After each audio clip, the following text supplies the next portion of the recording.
The jet bridge hummed with the usual pre-flight bustle as Taylor Swift slipped aboard Flight 412 to Nashville.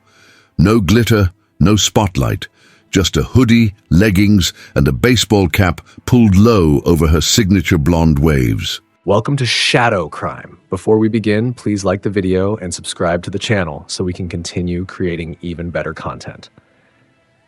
Thank you so much. All right, let's get started. At 35, the pop icon was craving quiet after a whirlwind tour, her guitar case slung over her shoulder like any weary traveler. She'd booked business class for legroom, not luxury, eager to scribble lyrics at 30,000 feet. But as she stepped into the cabin, the air shifted, less like a welcome, more like a wall. It started with Claire, the lead flight attendant, a pinched woman with a clipboard and a stare that could curdle milk. She clocked Taylor's casual vibe and smirked, blocking the aisle. "Name?" she snapped, though Taylor's boarding pass was already out. "Taylor Swift," she replied, voice soft but firm, handing it over.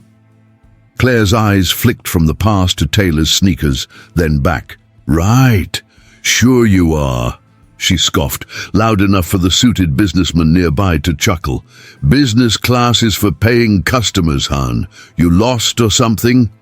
Taylor blinked, caught off guard. She ditched the entourage today. No, red carpet, no fuss. But this was new. Claire didn't stop.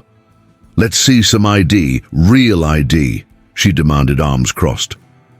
Taylor fished out her driver's license, still calm, but the cabin was watching now, phones twitching.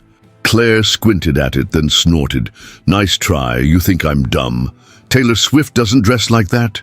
She waved a hand at Taylor's outfit like it was a crime scene. A tray of water came next, delivered to every seat but hers. When Taylor asked, Claire snapped, "Get it yourself, I'm not your maid." A guy in a tie muttered, "She's probably just some wannabe," and Claire nodded, smug. Taylor's jaw tightened. She wasn't here for a fight. She'd faced worse than a snobby gatekeeper. But the sting of being dismissed, not for fame, but for looking ordinary, that burned. She slid her cap off, letting her hair fall free, and locked eyes with Claire. "I paid for this seat," she said, voice cutting through the hum. "Do your job." Claire froze, recognition flickering. Taylor smirked, pulling out her phone. This wasn't over, not by a long shot. A superstar undercover gets dissed. Will she clap back? Smash that subscribe? This flight's about to soar. The cabin of Flight 412 felt like a pressure cooker, and Taylor Swift was done simmering.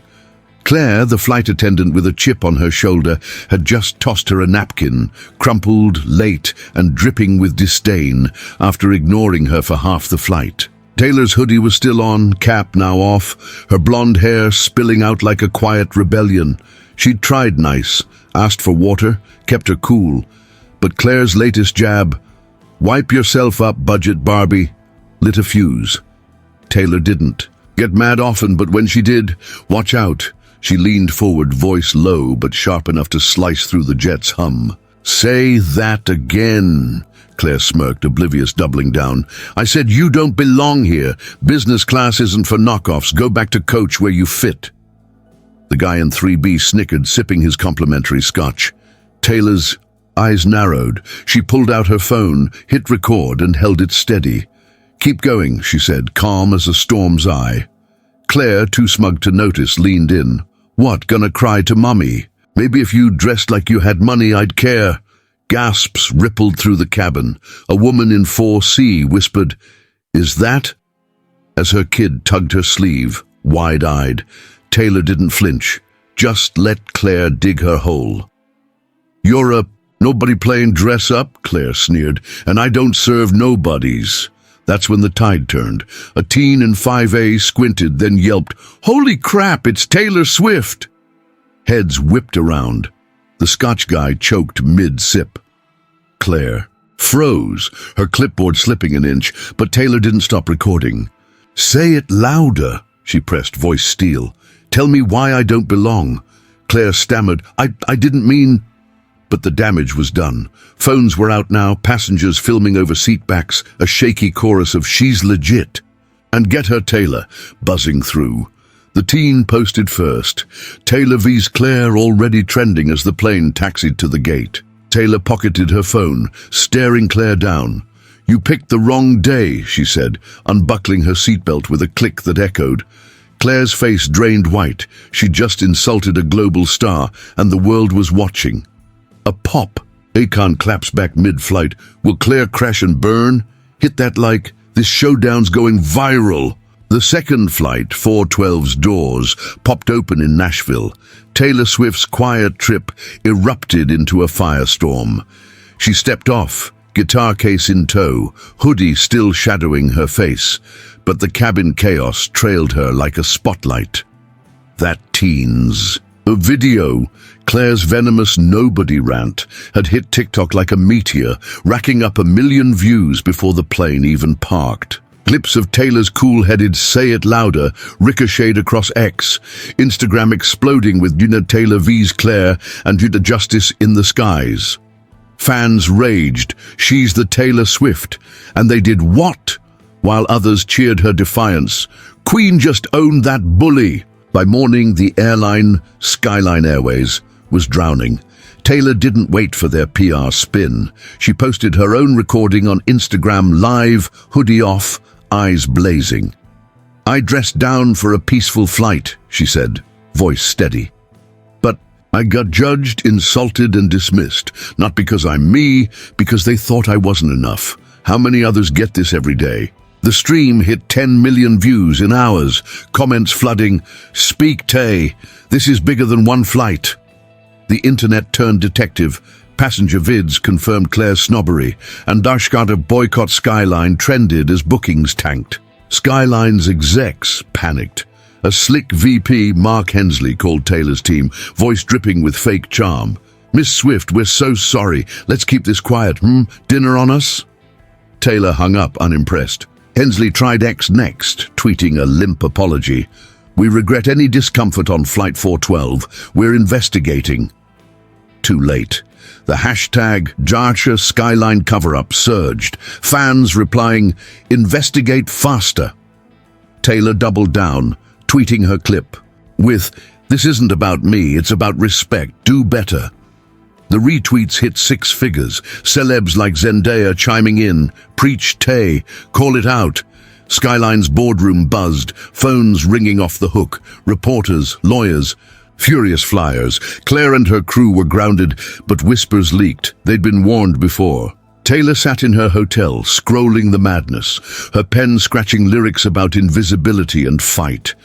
She hadn't planned this, but the raw online, the stories pouring in from others shamed on flights, lit a fire. She wasn't just a passenger. Now, she was a megaphone. Taylor's voice shakes an airline. Will they fold or fight? Smash that subscribe. This drama's climbing higher. Skyline Airways couldn't outrun the storm Taylor Swift had unleashed. By day 3, Taylor vs. Claire was a global roar. 20 million TikTok views, X ablaze with boycott calls, and a 15% stock dip that had shareholders sweating. The airline's limp investigating tweet wasn't cutting it. Passengers flooded their inbox with tales of snubs and sneers, some predating Taylor's flight. Claire's smug face was meme fodder now. Budget Barbie remixed into fan edits soundtracked by Shake It Off. Taylor, holed up in Nashville, watched it unfold, her phone buzzing with texts from friends and strangers alike. "You're changing the game." The airline caved. A press conference aired live. CEO Laura Vance, all stiff suit and forced smiles, stepped to the mic. "After a thorough review, we confirm unacceptable conduct on Flight 412, she said, voice tight. Flight attendants Claire Thompson and Tom Rivera are suspended pending termination. The crowd, reporters, fans, protesters, erupted, phones capturing every word. Vance kept going, beads of sweat glinting. We're mandating bias training for all 12,000 employees and revising service policies to ensure fairness. Taylor's name wasn't mentioned, but it hung in the air. She'd forced their hand. Backstage, Claire was toast. Leaked emails showed she'd been flagged twice for attitude issues, brushed off until now. Tom, her galley sidekick, was collateral. Damage, his lost wannabe quip caught on tape. Skyline offered Taylor a private apology. Free flights, hush money, but she declined via tweet, "Not interested. Fix it for everyone, not just me." Fans lost it. That's our girl. And just swift justice hit trending. She called a Zoom. With Vance instead, Hoodie swapped for a blazer, voice cutting. "Training's a start, but I want accountability. Random checks, real consequences. No one should feel small up there." Vance nodded, cornered. The internet crowned Taylor a hero. YouTube breakdowns racked up views. How Taylor Swift took down an airline, while TikTok stitched her live with Yaz Queen dances. Skyline rolled out a Fair Skies promise plastered on ads, but Taylor's push echoed louder. She scribbled a new lyric that night. "They saw a shadow. I built a flame." Claire was out. Policies were shifting because one nobody fought back. Taylor bends an empire, but is it enough? Hit that like, this star's rewriting the rules. The dust settled over Nashville, but Taylor Swift's stand on Flight 412 left the skies forever changed. Skyline Airways' Fair Skies promise wasn't just lip service. New rules rolled out fast. Surprise audits, a zero-tolerance bias policy, and a passenger feedback app buzzing with activity. Claire and Tom fired, their careers crashing as their names became cautionary tales in training videos. Taylor's viral clip, "Swift Justice Still Trending," hadn't just humbled an airline, it sparked a wave. Flyers posted, "Tay-inspired," wins, "Kinder cruise, faster apologies." One fan tweeted, "Caught a flight today, no sass, just smiles, thanks Taylor." She retweeted it, smiling. That's the goal. Back home, Taylor traded the hoodie for sweatpants, strumming her guitar. By candlelight, the fight wasn't planned, she'd wanted peace, not war, but it found her. She FaceTimed her mom, Andrea, voice soft. "I couldn't let it slide, Mom. Not for me, for them." Andrea nodded, proud. "You turned a mess into meaning." That hit deep. Taylor scrolled X, reading stories, elders snubbed, teens judged, all echoing her humiliation. Her live had cracked a door, their voices blew it wide. She posted one last time, "We're all first class in the sky. Keep demanding it." The likes hit 1 million. Skyline's CEO mailed a framed apology, but Taylor hung it in her studio beside a new song, "Invisible Crown." She debuted it at a pop-up gig, lyrics about rising when they push you down, fans screaming every word. "This one's for the nobodies," she grinned, and the crowd roared. TikTok exploded with covers, YouTube streams soared, her fight now their anthem. She didn't stop there. Quietly funding a travel equity group, whispering to pals, "It's not over, till it's everyone." Jackson from Part 3, her pilot pal, texted, "You're a legend, Swift." She laughed, replying, "Just a girl with a phone." But she knew better. One flight, one stand had flipped a script. She'd dressed down to blend in, only to stand out louder than ever. The skies felt lighter now, not perfect, but closer. Taylor leaned back, guitar humming.